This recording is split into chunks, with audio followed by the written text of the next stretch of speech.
everyone, welcome to the American Computer Enthusiast Show. My name is Steve Reeves, and this is going to be a great show. We have three guests. Actually, we're going to switch off.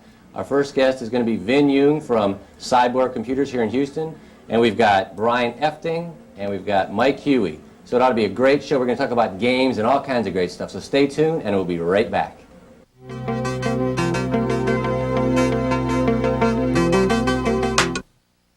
Hi, everyone. Welcome back to the show. In case you just tuned in, this is the American Computer Enthusiast Show. My name is Steve Reeves, and I'll be the host. And we've got three guests tonight. We've got Vin Young from Cyborg Computers here in Houston, and we've got Brian Efting. He's just an American computer enthusiast.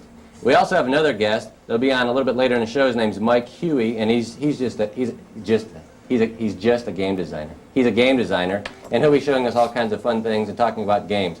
But I think what we had to do before we start is introduce both people here, just so you know who's who here. On the right-hand side, that's Vin Young. He's from Cyborg Computers. Actually, why don't you tell us just a little bit about Cyborg? How long have you been open now? We've been open since October of '94. I'm the manager there. I'm also the tech guy there. I assemble machines. I build machines to push limitation on all the hardware we have. Especially games, since games push the hardware, that's what I push. Right. Why don't you, well, this computer that's sitting next to me, you can't really see it right now, but it's sitting here. This is like, it's a tower. It's a 4666, right? No, it's a 46DX for 120 megahertz. Oh, see, I was just testing it. Why don't you tell us what's in this computer? I mean, this is an unbelievable computer. It has two 1.2 gig IDE hard drives. It has three SCSI CD-ROM drives. And it has a SCSI hard drive also. It has a sound card, it has a cooling fan, a PC cooler. Make sure it stays cool while it's running all these massive games now. All right. I did turn the speaker down there. I don't know if they could hear that or not. We've got more hardware sitting here than you could shake a stick at. But it's probably going to, like a blast furnace with all these heating fans and everything blowing at us. But so if I start sweating really bad, just ignore me, all right? It's just because I'm sitting next to this big, gigantic computer. We also have one on the other side. Brian, why don't you tell us a little bit about, well, what computer do you have over there? We just want to make sure everybody knows what we're running so they don't think we're running like 3D6s or we're not running like dual Pentiums. These are pretty fast computers, but they're not the fastest. Well, this right here is probably the fastest thing you could probably just about, well, a Pentium. Well, it's the fastest 46 you can put together. What do you have on the other side over there? I've got a Pentium 90 computer with 32 megs of RAM. And got 2.2 gigs worth of hard drive space with a CD-ROM, quad-speed Toshiba CD-ROM drive, actually. So you know the fast thing, but pretty darn close. Pretty darn close. Yeah. All right, and we have two monitors hooked up here. One we've got hooked up directly to the feed into the studio, so it'll be real crisp and clean. The other one we're going to be shooting off of the monitor, so if there's a little flicker, just ignore it and just pretend it's not there. It's really not that bad. But we set up two monitors so that we could switch back and forth, because a lot of times on these game shows, loading up software and getting, switching software packages between CD-ROMs, there's a little lull. So we want to make sure there's no dead time. So we set up another one so we've got a feed into, actually, we're hooked up through Netscape. We can bring up some game web pages and things so we can check out where fun stuff is and how you can find out what's going on in new games. I guess what we got to do, how do you want to start? Where do you want to start here? You want to start showing this game? Sure. Okay, why don't we do that? What's the first one we've got here? This is going to be the direct feed, is the one we're going to be looking at now, the one on the left. This is Terminal Velocity, right? Yeah, it's originally released as a shareware game. And it's a real good game, very large game, especially on CD-ROM. The full version is about 70 megs large. In a little while here, I'm going to show you on the screen. You'll see how fluid the graphics is. It's a great action game, great graphics, requires a lot of speed, but it runs fine even on a 66 machine and 8 megs of RAM. So if you take a look here, and I'll show you what it looks like. Why don't we show this one? Pretty good graphics. Oh, you may turn the sound up here. A little sound, make it a little more interesting.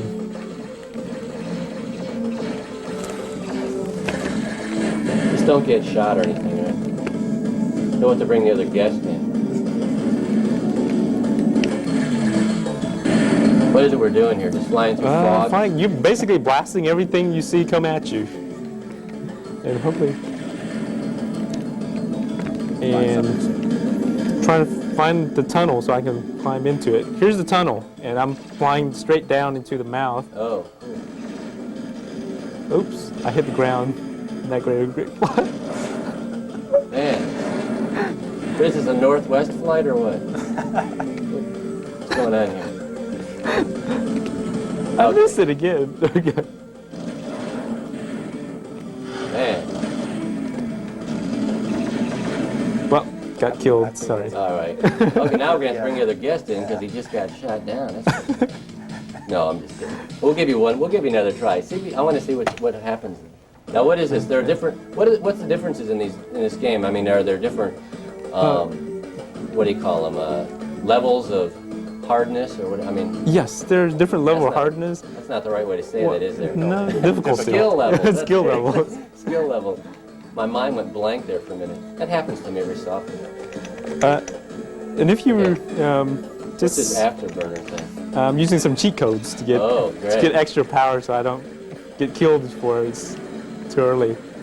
What happens here is right now there's a big generation of all these games coming out using the type of energy engine, 3D polygon shaping, like Doom, everyone knows about. Right. Like Descent. Descent is a real big game. This is just new, and that's the reason why I'm showing it here. I mean, the graphics is great. I mean, it's real. Everything moves real fast. Now, is this because you have a fast computer, or would it be? This game, I've seen it on the 66 with 8 megs RAM, and it's running almost as smooth as this one. Oh, okay. You may have to subtract the details somewhat, but it's pretty much the same as far as... I like to bother you as much as possible while you're flying around here. Can you talk and shoot at the same time? Yes, sure. All right. I can barely talk and watch at the same time. All right, man, this is pretty cool. So you're getting all those helicopters and jets and everything else. This is great. Now, what's the resolution on this? Is just 640 by 480, right? No, it's running right now at 320 by 200. Oh, so It does support 640 by 480 But if you have a color. Pentium 120 a Pentium 120? and 16 megabytes of RAM. Oh, okay. So it requires a little more. Well, this more looks high pretty good. resolution. It's 320 by 200. Yes, that's why. And it's got how many colors? A bajillion or something? It'll support 65,000 colors without a problem. 65,000? 16-bit. Oh, okay. 16-bit. Okay, great. This is a pretty cool game. Yes. All right. Now this one is what? It's Terminal Velocity. It's made by, this is said shareware version. Head to Head is the name of the company that makes it, right? Or Head to Head. No, it's Gold Medallion software, right? Yes. But it's Terminal Velocity. This is pretty cool. I have to get this one. It's not even Christmas, and I already have a list for Christmas already. Every one of these games. All right. What do you want to show next? Let's show Dark Forces, and everybody heard about that. Dark Forces. It's the Star Wars version of Doom. Oh. So it's Okay, great. Now this one, what does this one require? Any special? Oh, I know. Does this last one, did this come on CD-ROM or was this disc?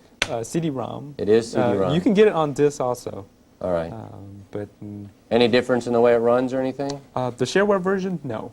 Okay. But the final version with CD-ROM, you get more cinematics. Oh, okay. Yeah, because more it'll take you a bajillion discs, right? Yes. Now this one also, this one comes on a CD-ROM also, right? Yes. Well, this game only comes on CD-ROM. Okay. Only CD-ROM. Only CD-ROM. Okay. So we want to come up to this screen again here, the one that's on the left. All right. What's happening? What's going to happen here? I'm calibrating the joystick so we can get into this Loading game. mission. Yeah. Great music, huh? This is made by, LucasArts. Yes. So it really is the Star Wars thing. This is great. So what happens when we're doing, okay, never mind. Yes. So this got started.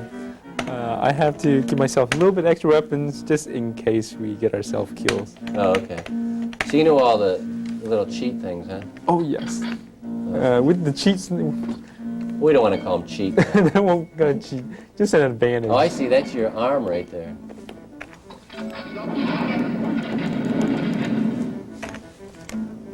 Pretty cool graphics. I'm cheating here. I don't recommend doing this. It destroys the fun of the game.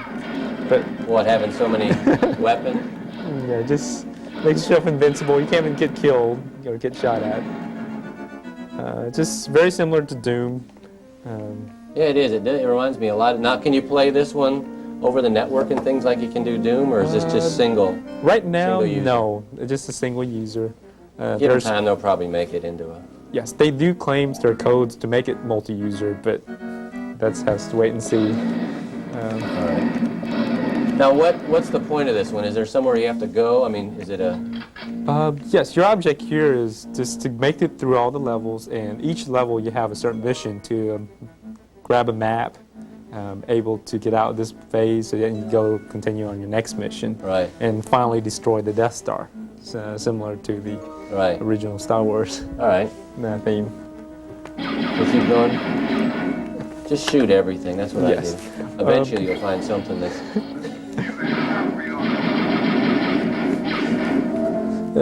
This looks great on the screen, too.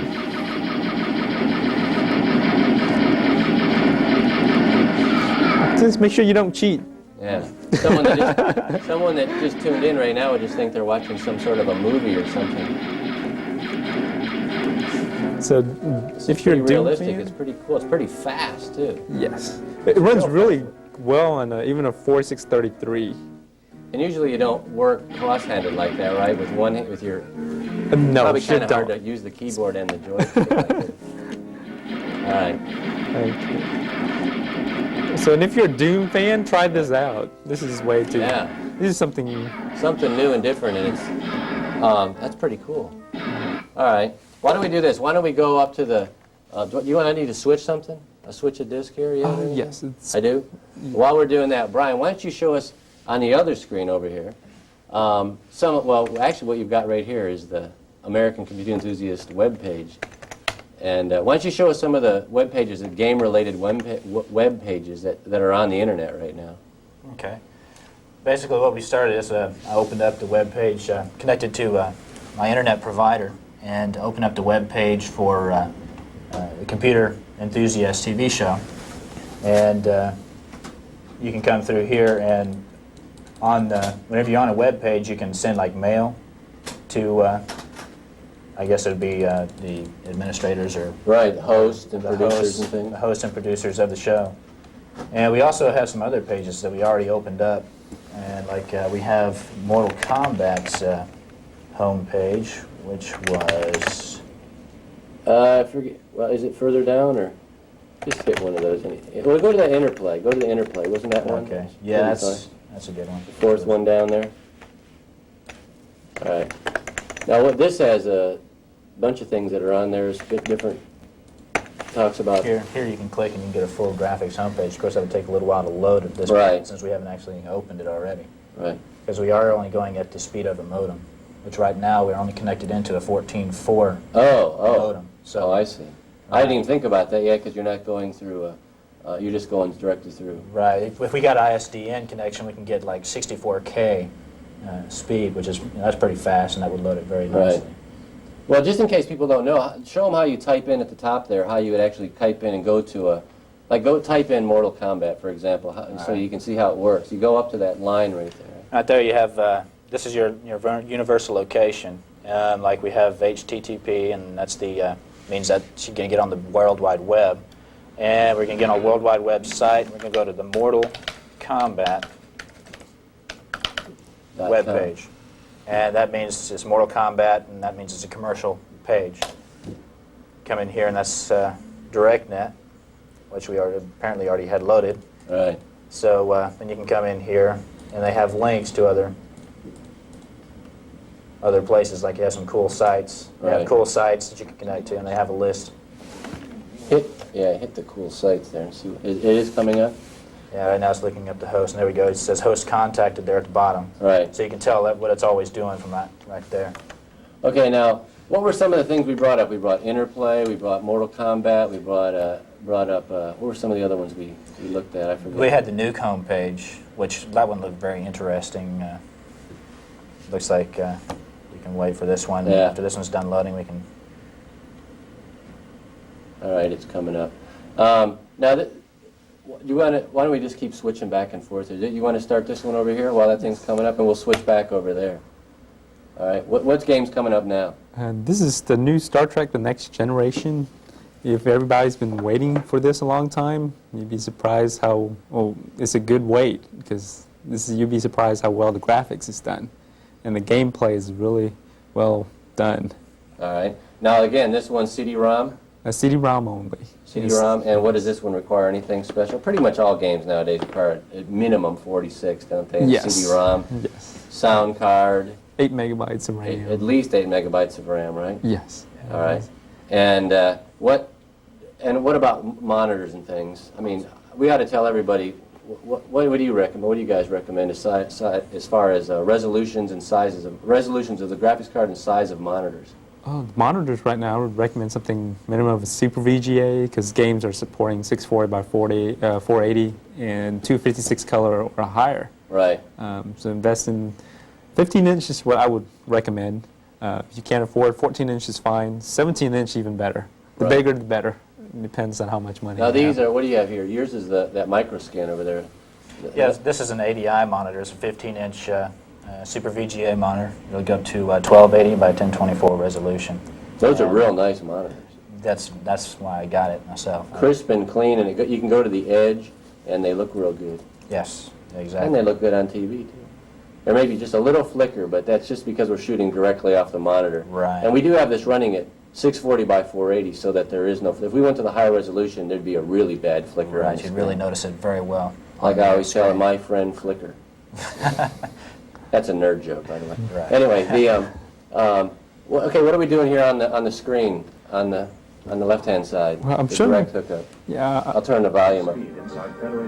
yeah, I'm just showing a little sample of what the game is like. I'll probably hand this over to Brian to let you show him the first sequence, what kind of things you can do in the game. Are you the Star Trek guy? I've just played it a little bit already. Okay.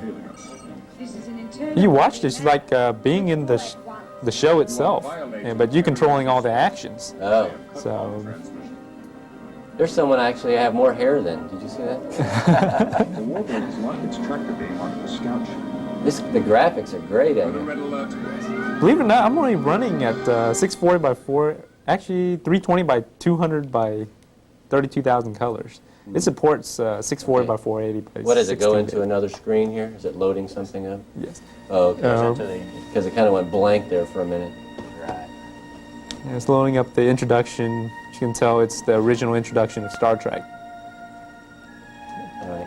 We have about a minute left before the first break. Why don't just show this, and you can go through it. I mean, just keep Yes. going. Okay, what happens here? Okay, here we're going to go straight to the bridge. Okay. And this is where all this action Captain's starts. log supplemental. A Garidian warbird has violated the neutral zone in pursuit of a scout ship. The fugitives may be seeking political asylum, but as yet we have been unable to confirm their intentions. All right. All right. Then the gameplay, you actually, whenever you're right now, you're on the bridge of the Enterprise, and you have several options. You can go to an astrogation chart, and this is how you can fly to different systems Sensors are from here. detecting an energy buildup within the scout ship. I believe they've activated a self-destruct mechanism. Can you beam the scout ship crew aboard? We cannot establish a transporter lock. There is too much interference from the Warbird's tractor beam. I estimate that the scout ship will self-destruct in approximately 1 minute. So And we have less let's go than a back to the minute. bridge. Let's go back to the bridge. Mr. Data, do you have any suggestions? As long as the Warbird maintains a tractor You hit over the beam on top of their scout ship, head, and that's keeping that's its who crew talks, Yeah, right? you get the little talk bubble. If we And I noticed when you move that around, their Their heads actually move, and they move around every so often. We will have to To drop make our it look shields to use realistic. the transporter. That's pretty cool. We'll have to take that risk. All Make right. it so. Speaking of risk, we have to take a break. Okay. I want everybody to make sure they stay tuned. We'll be back in just a few minutes, and we'll be back showing all these fun games and all kinds of PCs. So stay tuned, and we'll be right back. Captain.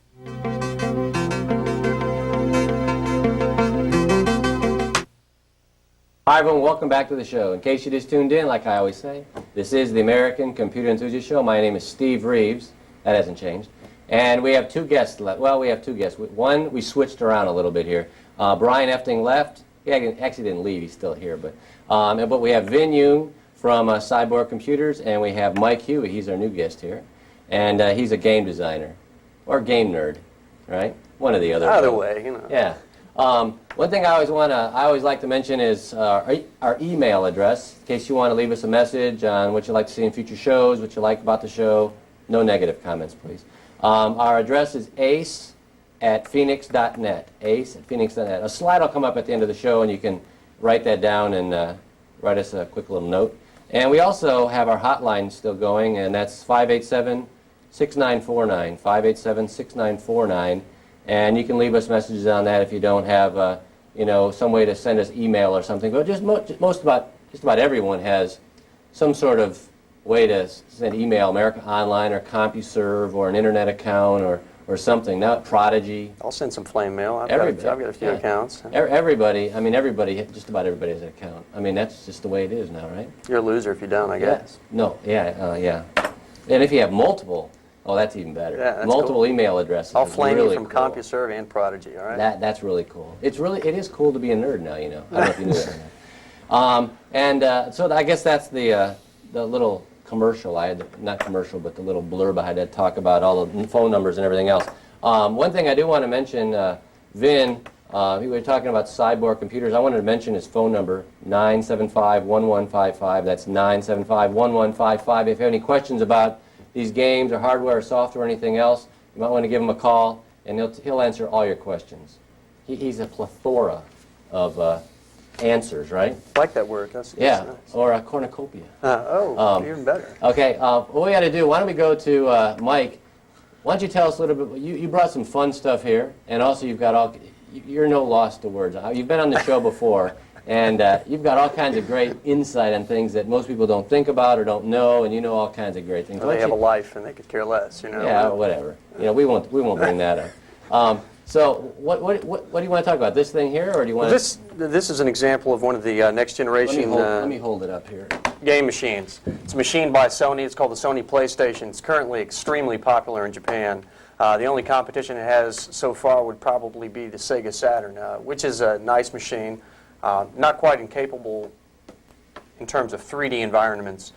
An example of that is the terminal velocity game Ben was showing a little bit earlier on the far side computer there. You noticed when quite a few objects got on screen, you saw the frame rate degrade quite a bit. Dropped from probably about, I'd guess, 16 frames a second to about 7. That will not happen on the Sony. It's designed specifically for 3D environments. As an example for you techno nerds out there, I can juggle 1.5 million flat shaded polygons, texture map, garage shaded, light sourced polygons, 360,000 is what it can. That's a very powerful environment. It enables it to very smooth, and it can juggle those at 60 frames per second. So point of view games like Doom, Terminal Velocity, High Octane, and to name some coming for that machine from Psygnosis, which has been acquired by Sony Computer Entertainment, that'd be, oh goodness, that'd be Wipeout is a good one, Crazy Ivan is another one, Destruction Derby is another one, Assault Rigs is another one. These are all basically point of view games. Sony went whole hog 3D on the machine, whereas the Sega Saturn, which I don't have one to show, and by the way, we can't show that, they wouldn't let me hook it up here. But sounds good. Yeah. The Sega Saturn is very powerful itself, not near as powerful in the 3D environment, but vastly superior in the 2D environment. It's not actually we wouldn't let you hook it up. We've run out of plugs. We have too many things here. I'm just kidding. What is this hooked up to, by the way? It's standard TV. You have S-video, you have audio-video out. That particular unit is a Japanese unit, so it does not have RF. They don't use RF in Japan. That's just here. RF is the weakest, most lousy signal you could ever get. That particular machine does not have it. It will have it when it comes out in America at a retail price of $299.99. Given that it'll easily overpower a Pentium 120 unless you have a Polygon card, which, as a side point, will be the next rage in computers. Polygon cards to take the weight off the CPU to where you won't see a loss of frame rate when they go into down a tunnel or when quite a few enemies are on screen. Sega Saturn is the same way, audio-video. You have S-video, and you also have the RF. Sega Saturn, you have to have proprietary cables. The Sony, of course, in their infinite wisdom, use the standard. You can go out and buy any audio-video cables, any S-video card. Can we show this? I don't know if they can see this or not.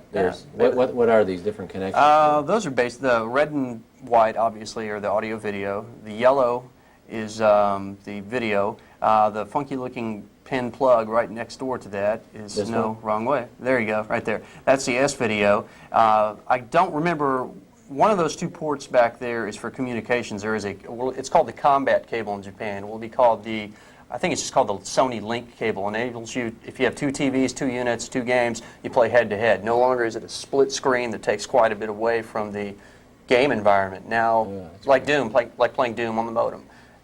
That's very popular with this particular machine. And these are all CDs, right? It's only CD. Actually, if you hand me one of those CDs, I'll show you something kind of interesting.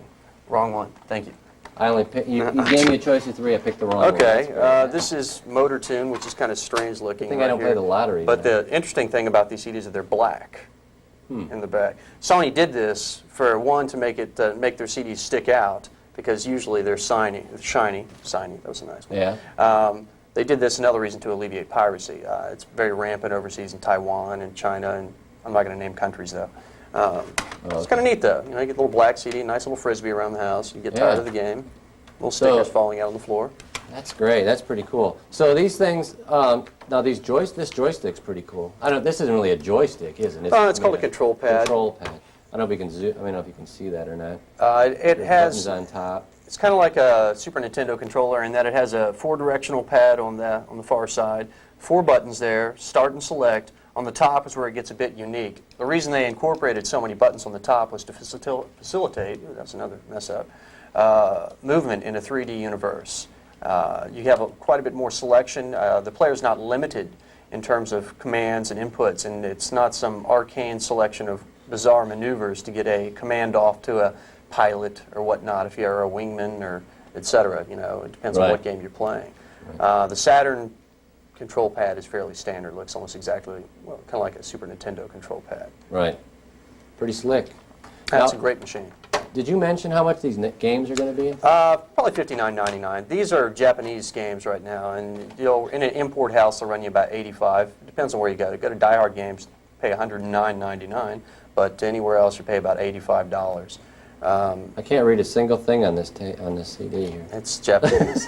You can read Motor Tune there. Yeah, Motor Tune. That's good. That's about it. That's kind of like a childlike racing game. It's pretty interesting what it's doing. It's moving around. It's going 60 frames per second in a 3D environment. This is Toshinden, which is a fighting game, and all you Sony fans would have loved to have seen that. But once again, Can you read that one? couldn't hook it up. That's an awesome game. Turn it on the back. I don't know if they can get this. There's some small pictures there. I don't know. They wouldn't be able to see that anyway. Just believe me, it looks cool. Yeah, it's very nice. Really, really nice machine. And at $299.99, comparatively, you're probably talking about $4,000 on a computer that would be able to match its 3D performance. Right. It's a great buy. Although it's limited because it is just a game machine. Right. But Yeah. You can't do your Quicken looks on there. That would be kind of hard. Yeah. Well, you know. You Whatever. can try though. Let me know if didn't you work buy though. one, if it works. I guess we'll put this over here. And it'll have tons of games. Mortal Kombat 3 should be available at about the launch, if not in October, shortly thereafter. And you should basically tell no difference from the arcade. We're talking carbon copy, which is something I think is going to be a strong draw to make people purchase a machine like that. Sony's, I think, putting something like $28 million into the sale of it to get it out here. Man, that's pretty good. So it's what happens like with Nintendo? Nintendo has a machine coming out called the Ultra 64. It runs at 100 megahertz. It definitely destroys this particular machine on paper. I've got a friend who works for Acclaim who is working on Turok the Dinosaur Hunter, and they, from what I understand, they have no real hardware yet. They've only been able to see emulators.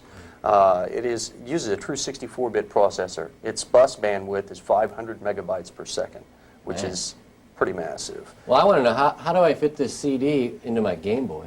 Well, you'd have to melt it down. And actually, no, Nintendo's got a Virtual Boy coming out here on August 14th that uses some type of scanning thing where it's red or black is what it is. I don't remember the name of the it's 2 mirrors, basically. It's a dual scan type principle. You put your face into it, and it moves around in a little 3D world. Although it is monochromatic, it is supposed to be very interesting technology.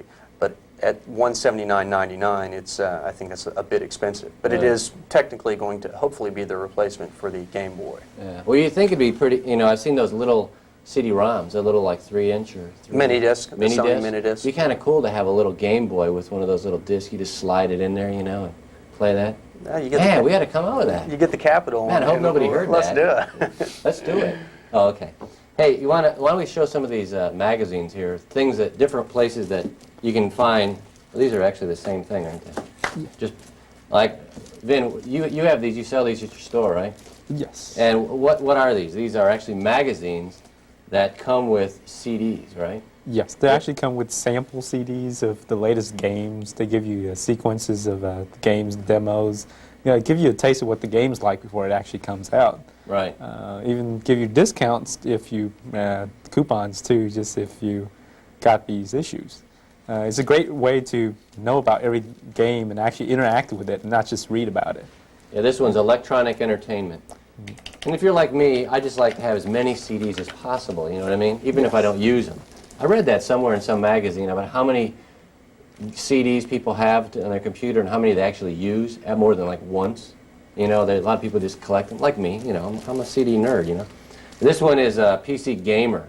Yes, they come either with the CD or without. You can just subscribe them with either way. It's not that much more expensive for the one with the CD. They got to where they can make these CDs very cheap now.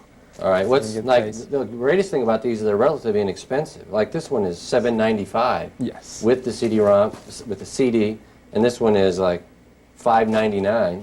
And then there's another one we have here called CD-ROM Today. Yeah, like this is interesting. Give you an idea of what all the CD-ROMs information is out there, including how to upgrade your CD, like this issues tells you how to upgrade your own CDs. Give you step-by-step instruction how to install a CD-ROM, for example, what you would require on your hardware to run a multimedia system. This is a great issue. Talks about games and also utility software.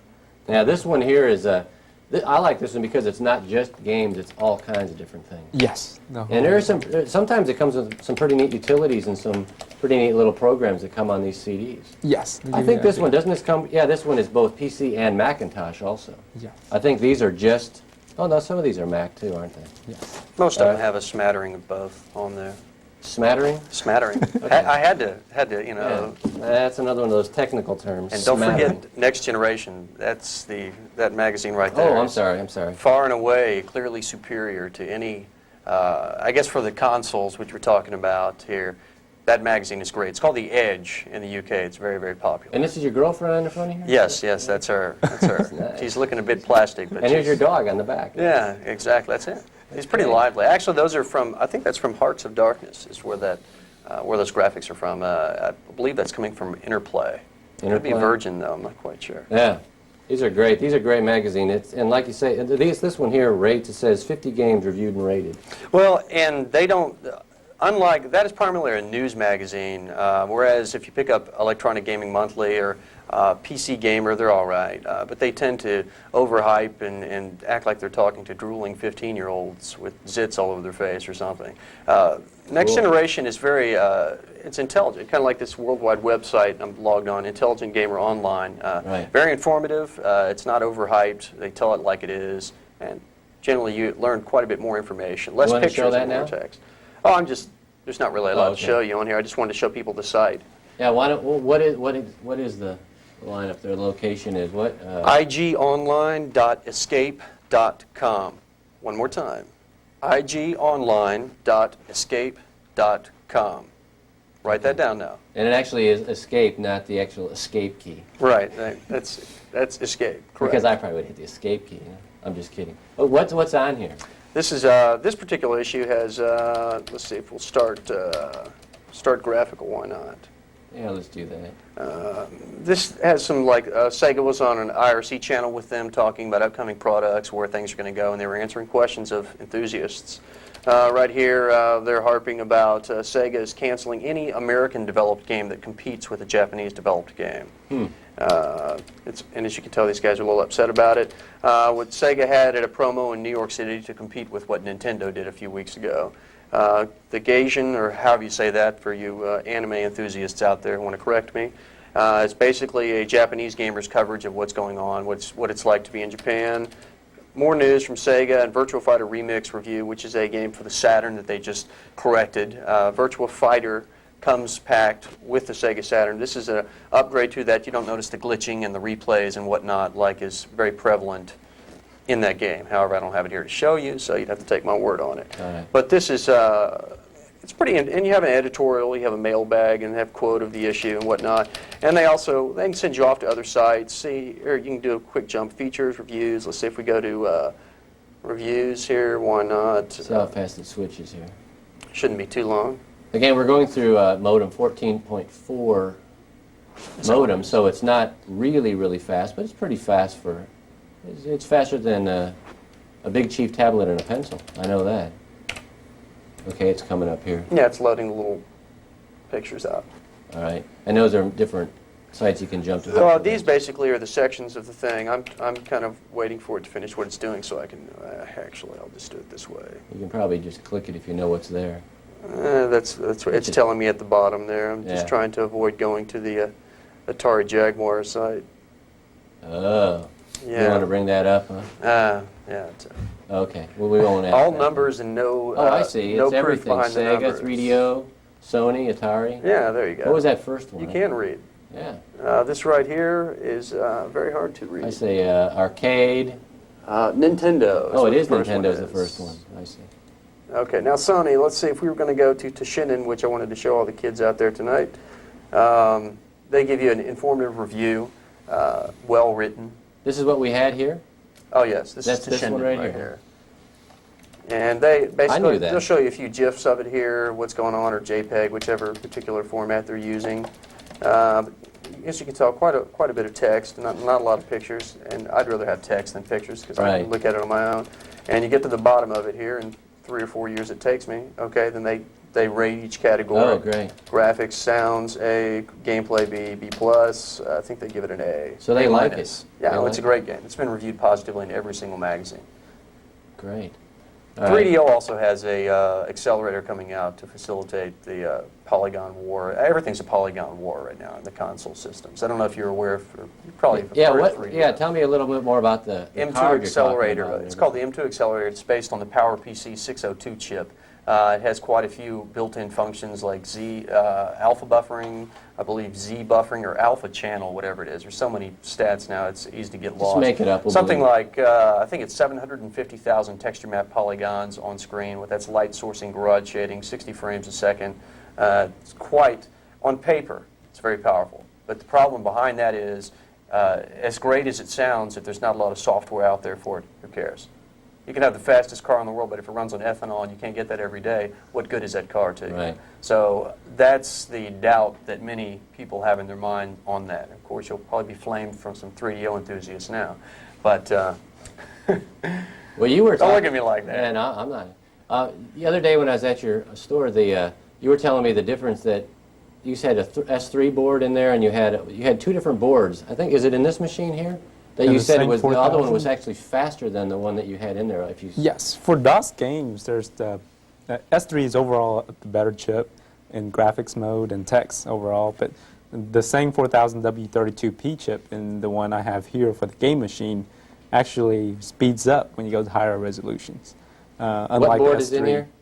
This is the Diamond Stealth 32. Oh, 32. 32, and for games, it's a little bit faster than the Stealth 64 in the same system. So I would recommend the chip just for the games. Right. Now you've got all kinds of fans in here and everything too. Actually, I'm not too hot. I thought I would be really Well, it has actually a, cool air coming out of this It has thing. 2 more fans that are underneath. It's called a PC conditioner. It's like the AC. It's an AC. I lift this up while my back really hurts. You know. You have to lift weights now to be in computers. You know. I don't know if you knew that or not. Strong nerds. Yeah, it is. That's exactly right. It's going to be all these muscular nerds walking around, you know, with pocket protectors and stuff. I think we're going to have to take a quick break here. They're telling me we have to take a quick break. So I'll make sure everybody stays tuned, and we'll be right back.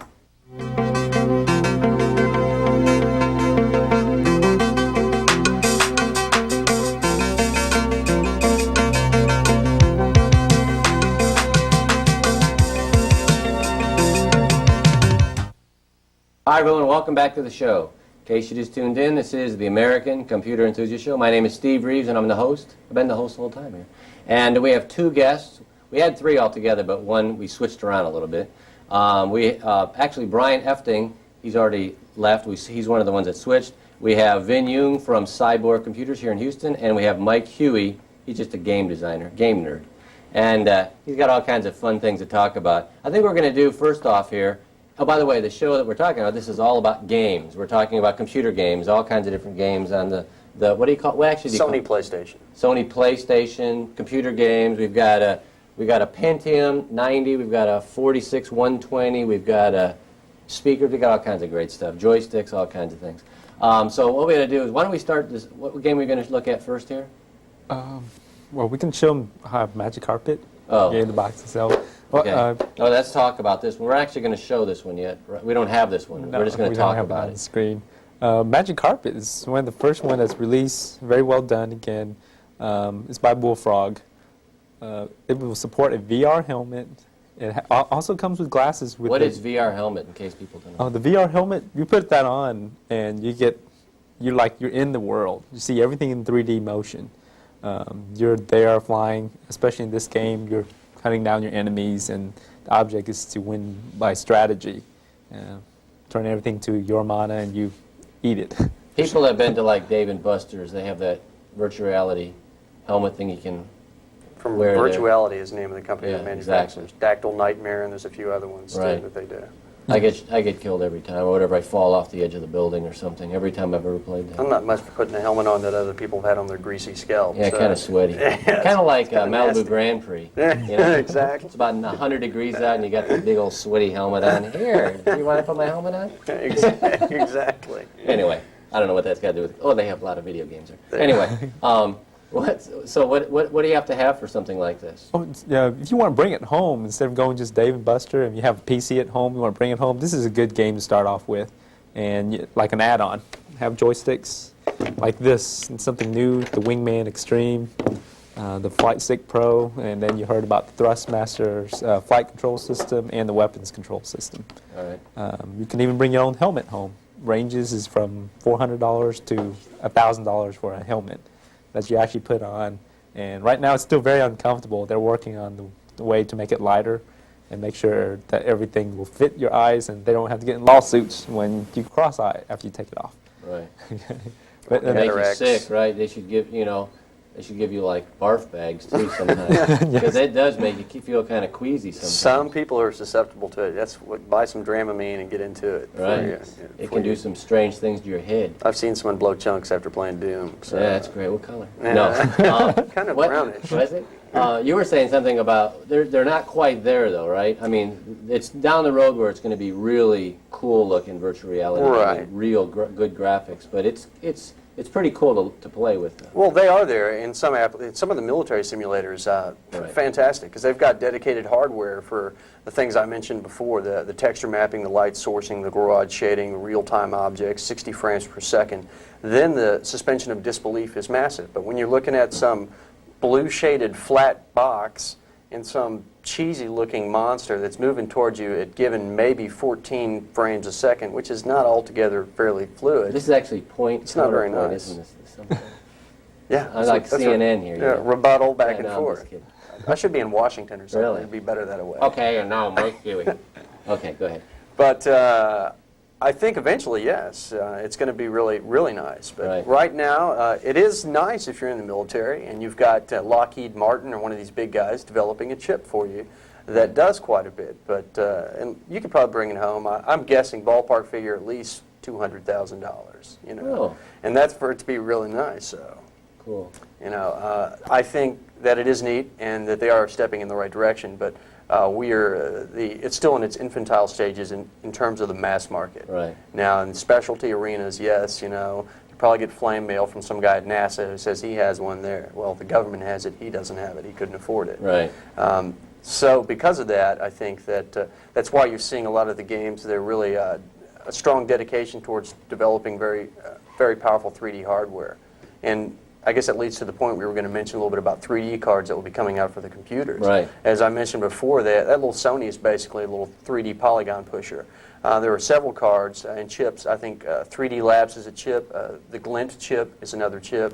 Creative has a card coming out also too. Diamond has a card coming too. Lockheed Martin has a card coming too. And these are basically something to where you can have your polygons that are on screen. If you hand me that Rise of the Triad box, it's beneath Magic Carpet. You can not only have tons of things on screen, but say if this is a flat shaded polygon, flat shaded guys, one color, and you take your texture mapping and you map it onto that, although it doesn't work like this in a computer, and now you have something, this could be a building or whatever, this could be a polygon in the shape of an airplane, then I texture map on steel with rivets and a few, bomb blast from the terrorists inside of it, and all those good things. That is the next big revolution that most people, most experts would agree on computers will be the implementation of these cards.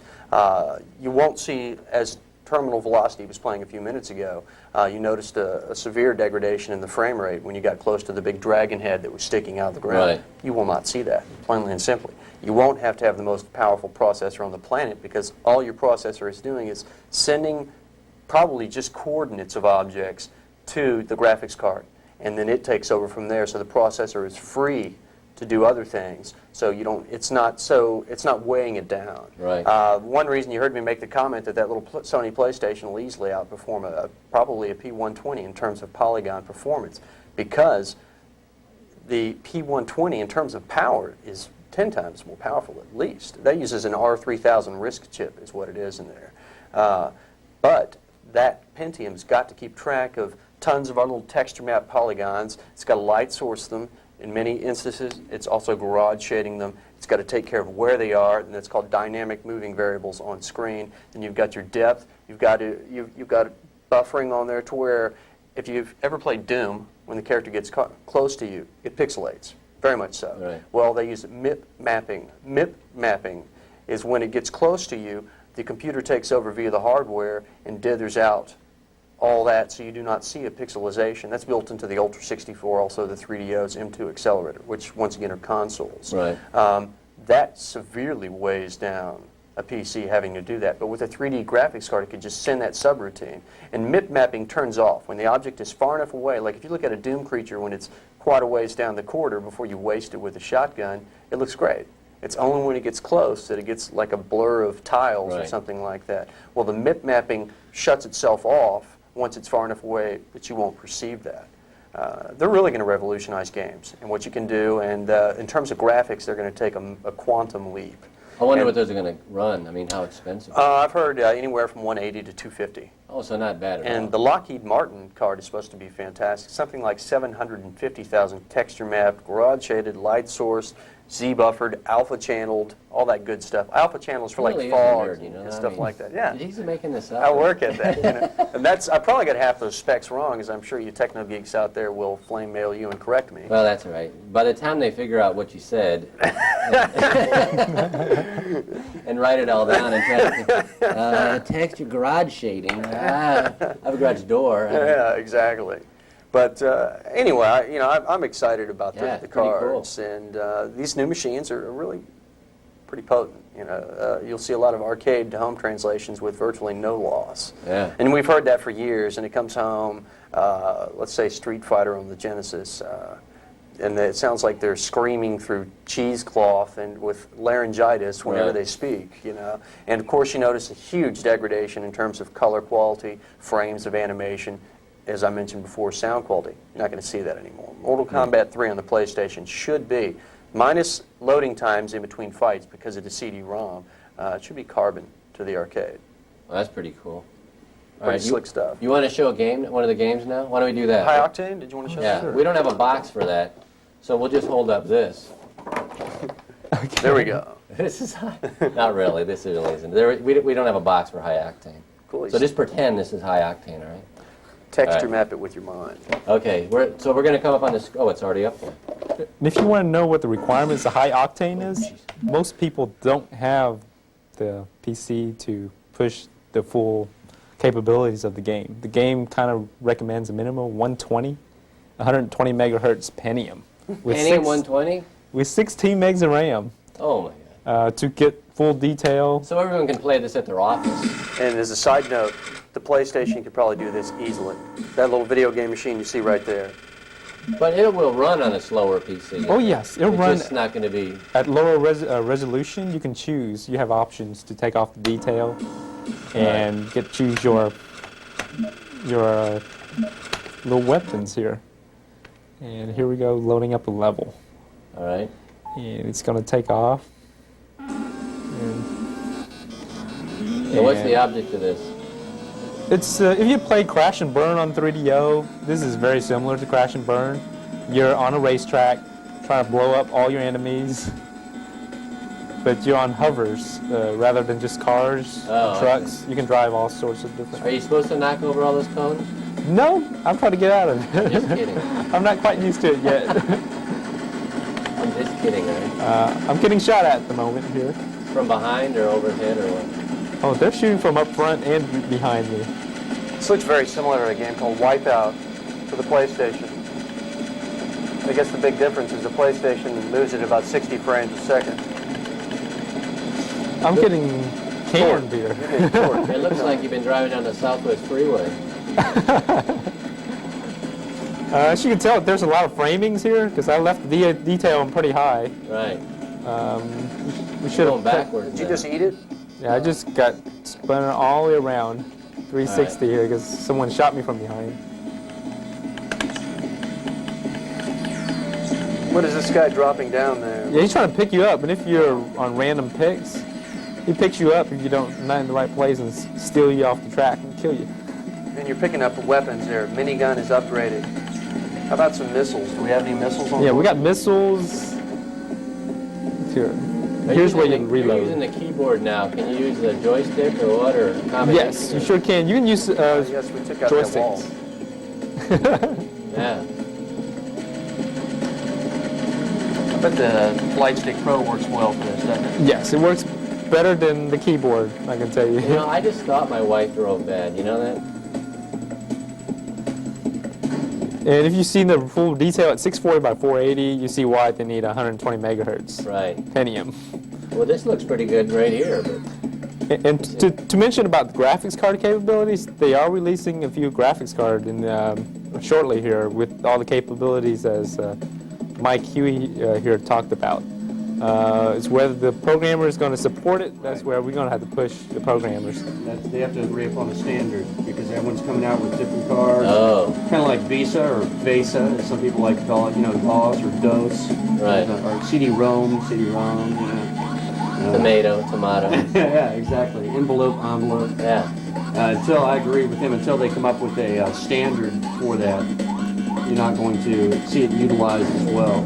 So gamers, support your software publisher, buy the games. I know you can get it free at any board, but buy the games and hopefully they'll support these new technology that you want to bring home. So you don't have to pay to go to Dave & Buster's and get the same thing. Yeah. This is pretty cool. Now here's a good question. What's like the retail price of like a game like this? I mean, what does something like this run? My Octane, you find it's anywhere between $40 and $60. Oh, so it's it's pretty, not the normal price for most good games now is about that. Now, does this come on CD-ROM? Yeah, CD CD-ROM only. CD only, huh? Yes. Most every game we got here is only, what was the one that came with both? I They're forget. doing that they will tell you because it's a wonderful medium. The main reason they're doing that is to alleviate piracy. Yes, you can Yeah. log on to a bulletin board that has rips of it, but not everyone has a, 3 gigabyte hard drive sitting in there where they can download, or nor do they want to sit there and load 70 megs worth of stuff Right. to the home. So CD-ROM does cut that down to an extent. Right. And I would argue that's probably the prime, or if not, it's right behind it, reason why they're going to CD-ROM, because Right. it's much harder to pirate it. Right. What is this game? We don't have this. Is this brand spanking new? Came out today. Just came out today. Came out just today. got released. Well, this is great. Hot off the press. 3.5 years in waiting. It's finally out. Everybody's been waiting for this. Let me turn this down. a little. From what I heard, Activision barred this game from coming out earlier because it didn't meet all the specs that they wanted to see. It's terrible. And so this final version is supposed to be really well done. So we're MechWarrior 2, yes. 31st Century Combat. And this one, again, I hate to keep bringing this up, CD-ROM. CD-ROM. I wonder what kind of hardware this is going to... Oh, it says on the bottom down here. Probably a DX266 minimum. Macintosh... No, I'm just kidding. Classic. No, it is 4666, 8 megs of RAM, VGA graphics, double-speed CD-ROM. Hard drive with 15 megabytes available. And that's for an okay game. Right. It's not going to run that great on Right. that low of a computer. MS-DOS. Do they have 6.0. CD-ROM in there? No, they don't. mouse, sound blaster, or 100% compatible sound card, and optional joystick. And yeah, it does say 1995, hot off the press. We like to, show you things that are brand new. Yes. So you'll have this, Yes, we will have or that. you have it now? Have it now. You have it now, so you can go over there to Sideboard Computers and pick this one up. And by the time they get there, you'll be a pro at it, right? Hopefully Or are you so. already a pro? I'm still waiting to play it. Oh, okay. He's been preparing for the show, so he hasn't a whole lot of time to prepare this. He's been working for weeks on getting ready for the show. I'm just kidding. Okay, what else do you want to talk about? Do we need to show this game anymore, or is it? We're just letting it demo. just letting it I think go? it's playing back him getting torqued. I'm not quite Yes. sure. Oh, it's like in Yeah. demo mode or something? Or? Yes. Oh, that's pretty good. Okay, what do you want to talk about? What's the next thing? You said you wanted to talk about, what, hardware, software? Well, we'd been speaking a bit about the 3D cards and Right. about the ramifications of how they will and won't affect games when they come home. And I think we spent a little bit of time talking about virtual reality and the direction we thought that was going to take. Right. And through all that, I guess we sit here and I talk about hardware specifications, what things can do and cannot do. A great game does not require maximum hardware. And I think that's an area that some of the games are being focused in. We're getting great eye candy, and we're not getting the games behind it. So it's not the hardware. It's not the C channel, alpha channel, or whatever it is with your texture mapping and your light sourcing. It's not that. It's quality of the game. And Vin made a great point when he said you need to support these game manufacturers instead of ripping off their games. You need to buy the game, support it, so they can make better games. If not, they'll give you full motion video of CG intros that you can't interact with, and they'll stay cheesy. Right. Water the garden if you like the roses. If not, sit back and chuckle and keep stealing, and let the quality of games continue to go down. Anyone will attest. Recently in the PC genre, it's been a real drought of games, of really great games. They've had Right. a few come out that were supposed to be legendary, and they're just okay. Many of the games were like Magic Carpet's been out for quite a while. High Octane just came out. Great game, but once again, it requires the mega computer. Not everyone out there has the high-end computer. Right. A lot of people have a 46DX33, and they're going, well, it won't run on my computer. Right. So we need to take a little bit of the focus off technology and focus a bit more on the core of the game, the design, and make our graphics and whatnot secondary. Right. End preaching for today. Okay, great. I was going to look and see if there was a soapbox down there. Is there? Yes, there is. Okay, good. Okay, good. Another thing, these are pretty important things too. These are great speakers. Yes, they are. Just to change the subject completely 180 degrees. No, I'm just kidding. No, I agree totally. But the speakers, man, there are some pretty cool speakers coming out now. As a matter of fact, what you have at your store, what is it that's underneath that seat? You have like a woofer or something under Yes, a there. 100-watt subwoofer right underneath your seat. You're sitting on it. So when you're playing, how do you have that? You have it set up with a chair that you have like little armrest with a joystick. Well, actually not joystick. So it's like a control stick, right? Or Yeah, so to all the computer enthusiasts, you probably read the magazine, saw the Thunder seat, and that's what I have displayed at Thunder Cyborg. And they have the keyboard panels right in front of you with the armrests, and you get the weapons control system, the flight control system. Basically, you get the works to bring an F-16 simulator back into your home, as real as it can be. but the subwoofer's under the seat, Yes. so that when you're getting shot at or doing whatever, flying around, you can actually feel yourself rumbling. Feel Yes. your guts vibrate. Cool. It's nice. He also has that nice hood that goes over the monitor with the magnified Yes. screen on the front. If you can't afford to get a 21-inch monitor, go ahead and there's this investment you can make. $250. It'll amplify your 14-inch to 21-inch size screen. And for games, that's great. It pixelizes quite a bit, but it's great if you're just playing games. We've run out of time. I'm sorry we ran out of time. But I want to thank all three of my guests. I want to thank Vin Yoon, Brian Efting, and Mike Huey. And I thought this was a pretty cool show. Lots of great graphics and all kinds of fun stuff. So make sure you tune in every week, and we'll see you later.